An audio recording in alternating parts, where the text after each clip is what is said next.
আসসালামু আলাইকুম। আশা করি সবাই ভালো আছেন। আমার প্রতিদিনকার রান্না করার চাল শেষ, সেজন্য আমি নতুন করে চাল ঝেড়ে নিচ্ছি। চাল ঝাড়তে ঝাড়তে গরমে আমার অস্বস্তি লাগছিল, তাই ভাবলাম গাছে কাঁচা কলা আছে, তা দিয়েই সবাই মিলে ভর্তা করে খাই।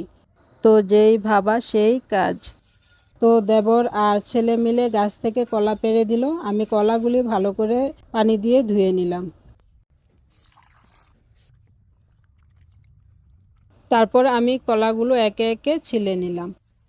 ছিলে কলাগুলো গ্রেট করে নিলাম। তারপর ছেলে এসে আমাকে মরিচগুলো পুড়ে দিল। তারপর আমি একটি কলাপাতা নিয়ে তার মধ্যে লবণ, পোড়ামরিচ, তেঁতুল, বিট লবণ, কাসুন্দি একসাথে ভালো করে মেখে গ্রেট করা কলা দিয়ে মেখে নিলাম।